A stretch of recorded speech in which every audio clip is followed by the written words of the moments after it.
Hey folks, it's your buddy Mike Messier, One Pro Wrestling and Sports Fan YouTube channel. Today is Father's Day, so happy Father's Day to all the fathers, all the sons, all the daughters, all the stepfathers, all the mothers acting as fathers, all the whatevers. So happy Father's Day. And for our pro wrestling fans, I'm going to give you a two lists: the best dads, the best fathers in professional wrestling, and the worst dads in professional wrestling. Now, I think I'm going to make this a 2-video series, so let's start with the nice list, the best dads. And folks, this is subjective opinion, meaning this is my opinion. This is not written in blood. This is not written in gold or rhinestone. So I'm just going to give you a list, and guess what? I'm sure that I'm missing some people. I'm sure that I'm forgetting someone. There's probably someone that could be number 2 or number 3 on this list that is just escaping me right now. But let's just see what happens, okay? Number 10, I'm actually going to put the badass Billy Gunn. I feel that as a father, he has done well in bringing his 2 sons, 2 that I know of, into professional wrestling. He's wrestled with them. He's wrestled against them. He's allowed them to kind of be smug heels at his expense. And, I mean, it is kind of interesting and somewhat humorous that he's in better shape than his sons and most of the contemporaries there that he's wrestling with. But that's a testimony to Billy Gunn's physical fitness and so forth. I should have, and I will now, say, what are the criterion? What's the criteria for these lists? For the best lists, I'm thinking the actual, if the father is a wrestler himself, and there will be a few that aren't, but if the father was a wrestler, his contributions to wrestling, the amount of children, not just sons, but daughters are included, the amount of children that were professional wrestlers or involved in wrestling, the contributions that the children of the wrestler or of the father made, like the contributions of the kids, the contributions of the father himself. What I know, if I know anything of their personal relationships or what's common knowledge among wrestling fans of the relationship, allowing the child to go out on their own is actually, that's kind of the flip side of also, there's a delicate balance between helping the child and being too helpful or too controlling. So that's an interesting ranking. Trying to think what else. Knowing when to kind of go off into the sunset and let the child do their own thing. So all these characteristics. So that's why Billy Gunn gets in on this list. His sons have not accomplished a whole lot. They've had some tag team champions and so forth. They're in AEW and so forth. But I think just the fact that Billy Gunn is kind of like allowing these 2 kids to grow into their own, but he's not overwhelming them, but he is helping them. So there you go. Number 9, this is going to be a shocker, and this could be heavily influenced by my enjoyment of the film, The Iron Claw. You thought I was going to say Fritz von Erich. I'm saying Kevin von Erich. Now, you might be wondering, well, gee whiz, Mike, why would you say Kevin von Erich? How is he a great father in wrestling? Well, his sons are a competent tag team, but they have been kind of, I would say even restrained a bit from going deep down the wrestling cycle. They've been kind of sheltered by Kevin. I think he's kept them in MLW, Major League Wrestling. I don't want to say they're part-time wrestlers, but they haven't gone gonzo with it. And I think that's because Kevin, I know that, in the movie they talk about the Von Erich curse. I kind of feel like Kevin might actually believe in that even now, because I feel like he's kind of sheltering his sons from the storms of professional wrestling, and he's allowing them to wrestle, but he's not, when I say they're fully grown adults at this point, so they can do whatever the hell they want. But unless these guys step up the ante with their careers, I think they're going to be kind of where they're at. They're kind of like, really competent, good shape tag team, but they're not like chasing the gold anywhere, it seems. And I just feel like Kevin, also, he gets points for just surviving, quite honestly. And maybe I'm being too influenced by the movie The Iron Claw, but I think Kevin really is the hero of that tragedy, the tragic family, because he's the one that did not succumb to the suicidal thoughts. He's the one that lived. And just like in the movie, when when he's so sad because he says, I used to be a brother, and his sons look up to him and they say, we'll be your brother's dad. So Kevin Von Erich gets in number 9. Here's another one that might shock and amaze. As far as I know, he only has one offspring that's an actual pro wrestler. And looking at this might be a little bit high. And there's even some people on my worst list that could challenge him for this spot. I'm actually going with Bob Orton Jr. That's Randy Orton's father. I think I'm giving a lot of credit to Bob because he did not seem to be vengeful when his son surpassed him. As an old school wrestling fan, that even hurts me to say it, but I mean, I think we can all agree that as far as title reigns and success, worldwide acclaim, Randy Orton has surpassed his father. I don't know if Bob Orton Jr. really surpassed his father, the original Bob Orton. Bob Orton Jr. had a tremendous career. In fact, if you want to see some great tag team wrestling, Bob Orton Jr. or Cowboy Bob Orton, and his partner, I believe, was none other than Dick Slater. And at Starrcade 83, look up this match. Orton and Slater versus Wahoo McDaniel and Mark Youngblood. Tremendous match. And yes, Cowboy Bob Orton, or Bob Orton Jr., that's the same guy. He did all these wonderful things with Roddy Piper and Adrian Adonis, WrestleManias 1, 2, and 3, and so forth. And he was really a big part of that early golden era of WWF, the first half, like the 84 to 87. I think Cowboy Bob was gone by Survivor Series 87. Cowboy Bob was out of there, but he had a great career, and I think that if you look at the stuff that he and his son did, was at WrestleMania 21, where Randy Orton faced The Undertaker, and Bob Orton, Cowboy Bob, kind of came out of retirement, and they did like a handicap match at a subsequent pay-per-view and so forth. I really feel like Bob Orton Jr. is a great father for wrestling. He gave, his son the name, the Orton name, and then he kind of let his son do his own thing, but called upon, he came back into action. So I just give Bob Orton Jr., Cowboy Bob, number 8. Number 7 might also shock and amaze. Most fans would only know of the one child, but he did have daughters that were involved in wrestling, and he also had son-in-laws, and I guess that's another part of the criterion. Like, did you have a daughter that married a wrestler or something like that? Verne Gagne. Verne Gagne coming in surprising number 7, you might say. Why did I say Verne Gagne? Well, I feel like Verne kind of had this whole thing. He had this whole company. He had his one and only son wrestler, Greg Gagne. And Greg, I think Greg's kind of underrated. Greg was recently a guest on my buddy there, Mike Monty and Jimmy Farrow out of Staten Island, their talk show.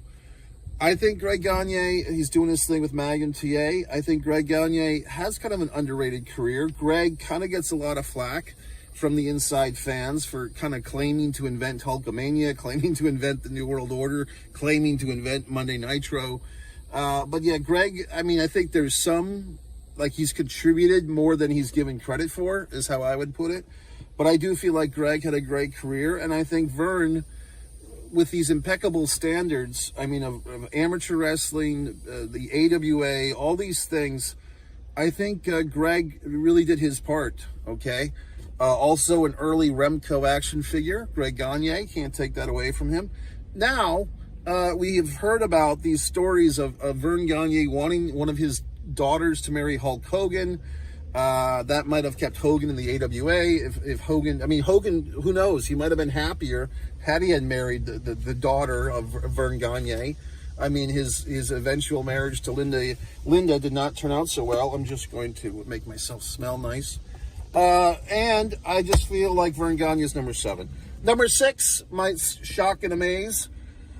This is kind of a thing where I guess I can squiddle fuck him in there because I did that for number 5. So I will squiddle fuck. I'll call it an audible.